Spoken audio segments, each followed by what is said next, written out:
So, hello, my name is Raul. And I'm Vlad. And welcome to this Leo 1.6 webinar. Thanks for joining us today on this webinar.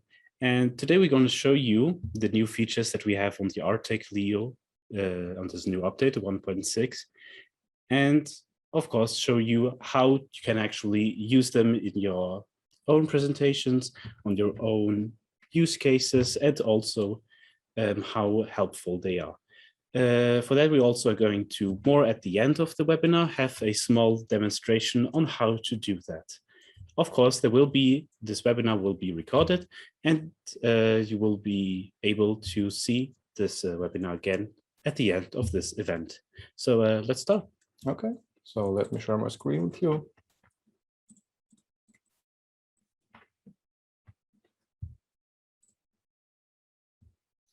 First of all, we want to give you a little overview over the content that is going to have this workshop. We split it in two parts.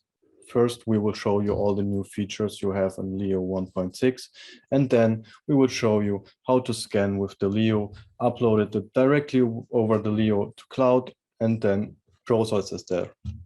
First feature we are going to talk about is the Exclude Background function, which extends our base removal function. Then we are going to show you how to encrypt your scans and add more security to them with the new .leo file format. We also will talk about our new enhanced web control, where you can even control your Leo remotely. Then we will show you the autolog and pin code function, where the Leo is going to autolog himself and you can unlock him by using a set pin code. We are going to show you some screenshots, how you can take screenshots on your Leo, which you can use for demonstrational purposes. Then we are going to talk about the enhanced network access. We will show you the new numeric keyboard. And finally, we will talk about uploading your projects to cloud directly from the Leo and have a demonstration for that. So let's start with the first feature. So, sorry. A very convenient feature that makes the scans much more lighter has to be the background removal, because not only does it remove the floor, walls, and smaller objects, it also uses the same to give you a better tracking experience. But of course, if, for example, you actually wanted these small objects to be included, there is also a sensitivity switch to it. So you can actually regulate how much you actually want to remove and actually how much you want to keep on the scan. It doesn't make the scans much more lighter, especially considering when you're using HD scans, which tend to be much more bigger than normal scans. For this, we also prepared something to showcase you how that actually works. Yeah, thank you, Raul. Like you already said, we've prepared a video for that. We recorded 3 scans for that, one of them using no algorithm. Then we will show the previous base removal. And after that, we are going to activate the exclude background function and show to you how it will work. So for that, we've prepared a scene with a bike frame, what we are going to scan. There are some climbing stones around that bike frame, which have a very unique shape, making them good for tracking. And we also put some random stuff in the background, just like a table and a bucket, to show you how it will be removed. Let's have a look. First, there is the scan without any removal. You can see the bike frame, but also you can see the ground, you can see the climbing stones, and you can see the table and the bucket as well. By looking at this scan, you already know that you will still have some post-processing to do. Now we have activated the base removal function.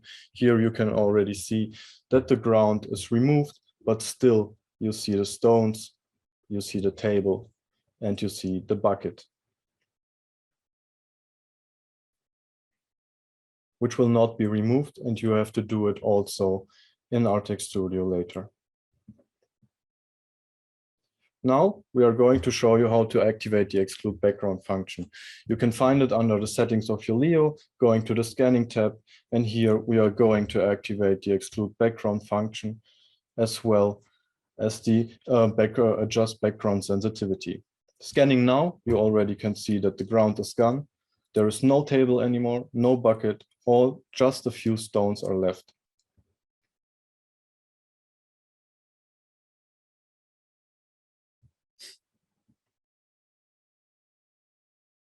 But after finishing the scan,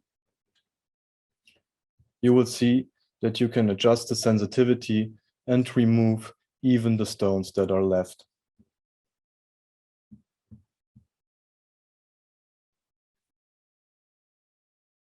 Leaving you with nothing but the desired scan.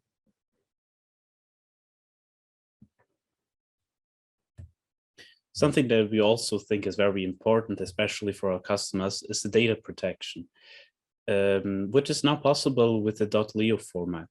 Not only is this format encrypted, but it's also salted, making it a very secure way to store your data. It is very convenient in use cases like, for example, let's be very simple, you lost your SD card somewhere and some random guy picks it up. It will see the .leo and it's encrypted. He can't open it. Also, if they steal your data, or even like in extreme cases, you got hacked and someone compromised your data, it is encrypted. You really don't have to worry about it. It's going to take them a lot of time to uncrypt it, so it won't be even worth their time doing so. The only thing you have to keep in mind is that .leo has to be activated on your scanner separately, which we're also going to show how to do that. Yes, let's have a look. Like Raoul already said, we've prepared a video for that as well. So we are going to show you how to activate this function first. You can find it under the settings of your Leo, going to the scanning tab and activate the encrypt projects with AES16+. Then we are going to move a project to the SD card, and looking at it, then you will recognize that it's already formatted in the .leo file format. You also can download it via the webcast function, where the file format will be .leo as well. But you still can import it just like you know it from PKG in your Artec Studio by opening it and import it from your Leo as a Leo project, leaving you with the data to process it in Artec Studio.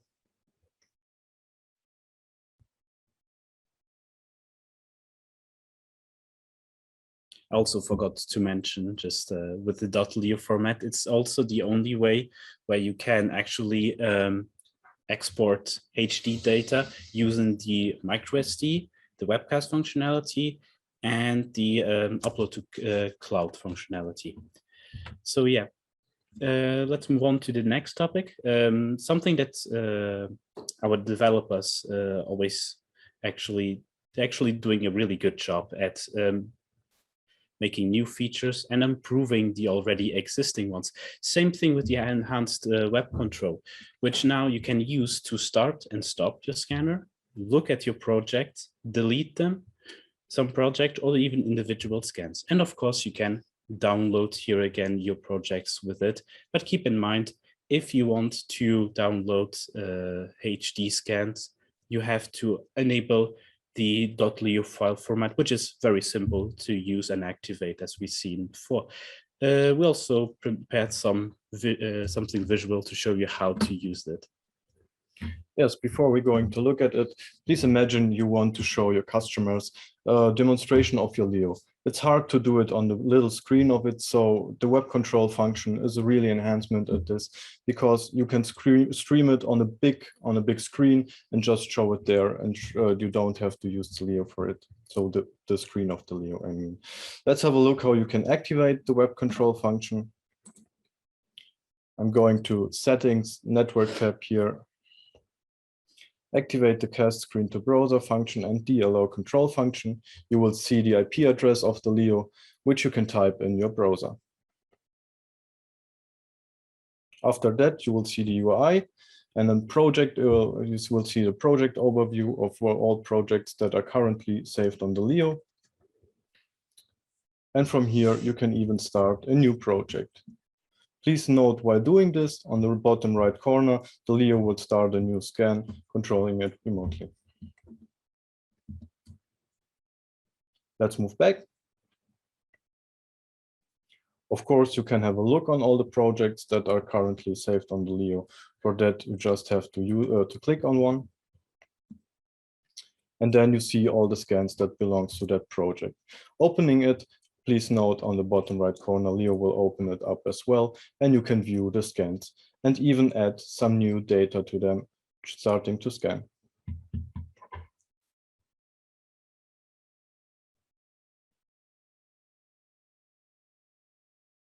You can also manage your projects by hover over them, clicking on the 3 points. From here, you can move them to bin, or as you have already seen before, you can download the project.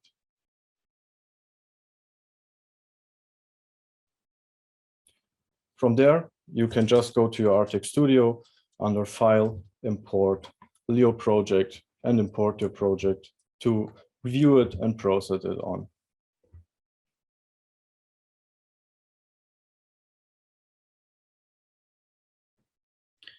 To make our Artec Leo scanner even more independent, we also included a autolock and pin code functionality. So it really works just like a normal smartphone. You set up a pin code between 4 and 8 digits of the numbers you want to.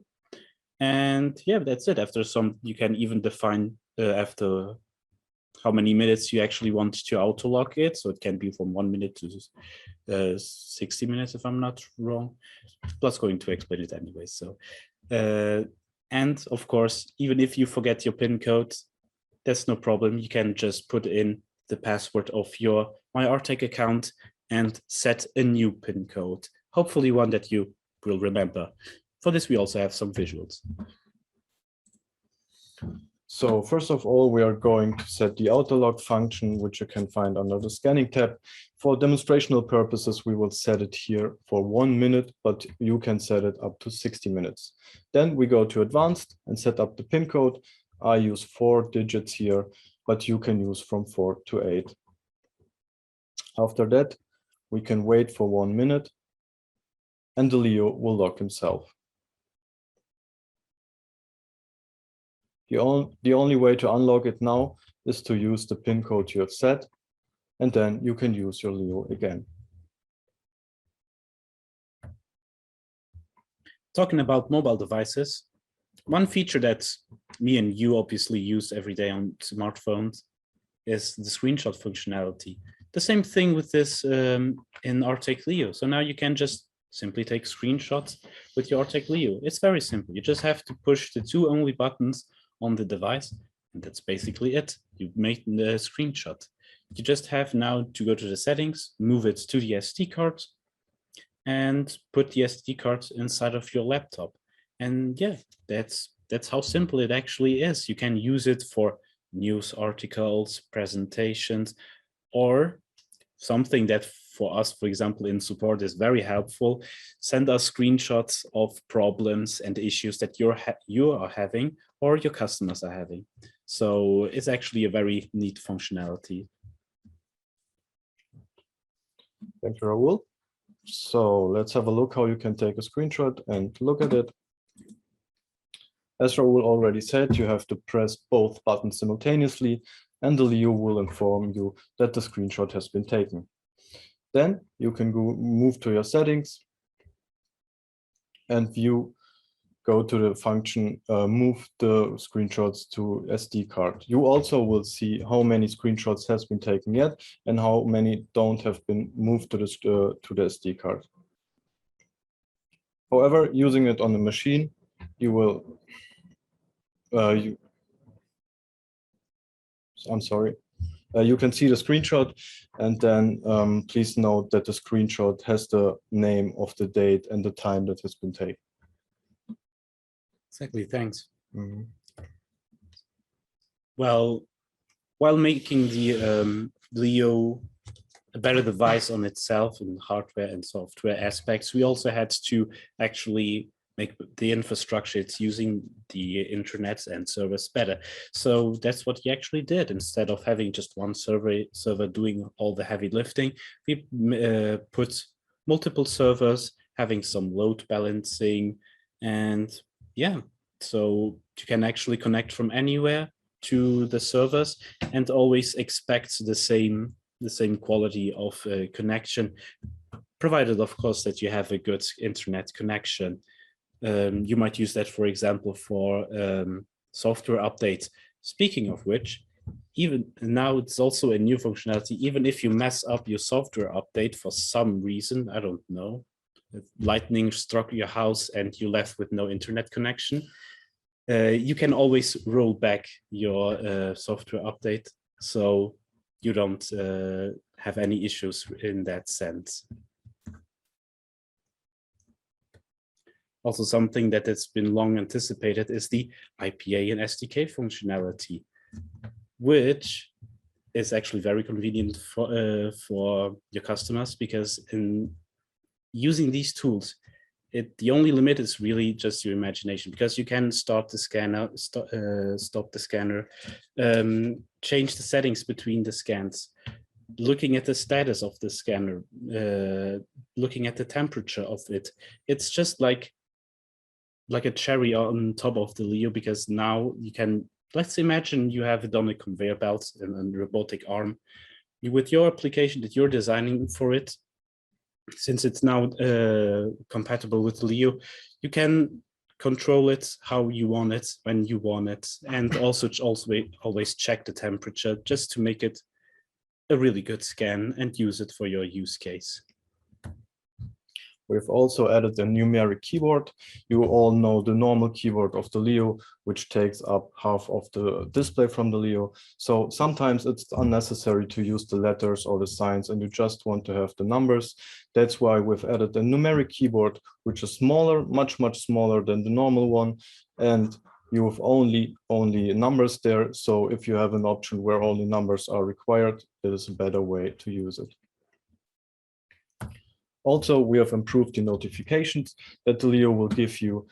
For that, we have made 3 different warnings. One of them is the red for a critical issue, like a battery, like your Leo is running out of battery, or you have no network access. Then we have the yellow one for a major issue, like having a wrong configuration for your scanner. And then there is a green one for informational purposes, like a new update. Since the release of Artec Cloud, it's given us, well, lots of new possibilities in new fields. Actually, a bunch of new possibilities, to be honest. And since we like these possibilities and these new features, we thought, hey, how about we just combine them with Leo? And that's what we basically did. So now you can upload your Leo projects to your Artec clouds and share it with whomever you want to share it. Yeah, just imagine you have to go out to scan with your Leo, and after you finish the scan, you have to go back to your office or to your place to view your scans, to download them from the Leo. And now you can do it directly in the field, share it on Artec Cloud with your colleagues, or even process it right there, because the processing will be done on the cloud and not on your machine. That's why we've prepared a little demonstration, a little real-time demonstration on how we can scan with the Leo, then upload it directly to cloud.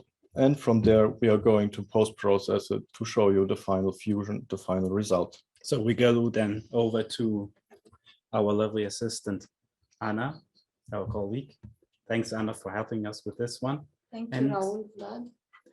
And she's going to scan the object now, and we're going to just show you how we do it afterwards on the Artec Cloud. So let's go. So to webcast.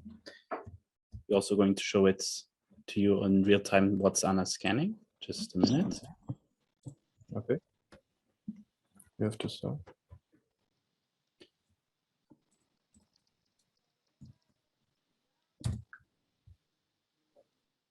Oh, is it open?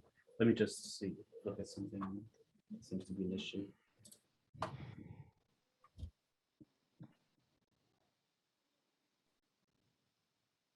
Is it? It's not. There you go. Thank you. You can start scan, please.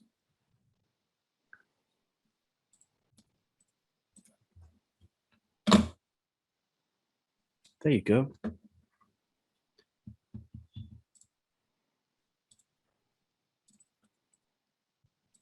So as we can see, Anna's scanning this this larger, medium-sized object. She's using also the background removal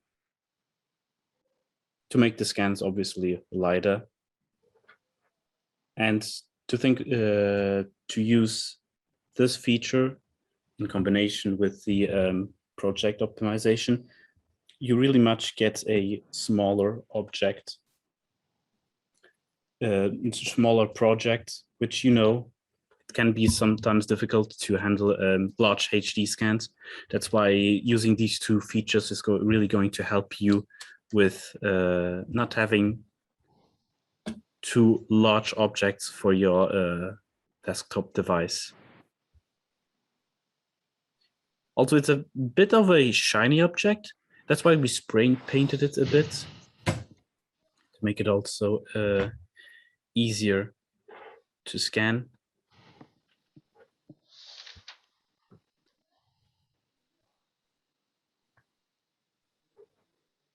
So normally we're using a turntable, but sometimes if you're using just objects around it without turntable, you could actually also, it help you with tracking. But in this case, that's good enough.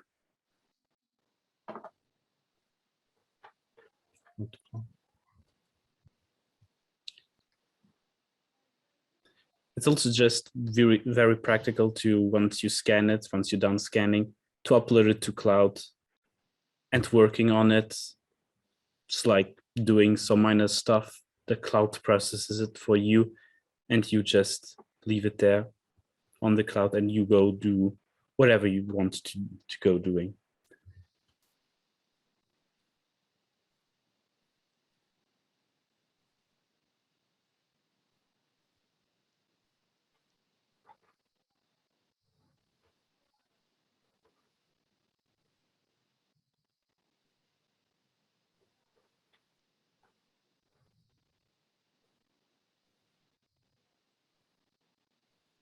Of course, everything that has been removed with the background removal, you can re-add them if you decide to also use it in your 3D model.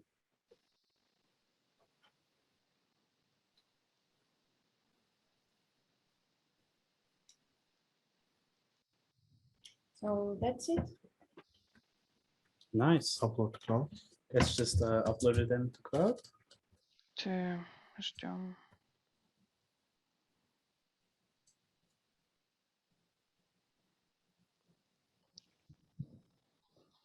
Yeah, just like selecting the object and then uploading it to cloud. And that's about it. That's how simple it goes.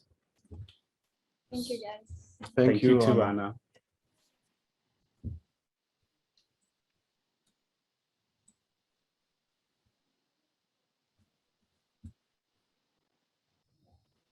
So, thanks for the scanning. Going back to my Artec cloud, you will see that the project is already uploading. It is queued in a process where the cloud will be processing the upload, and we can just move to another project, so you can work on different projects simultaneously.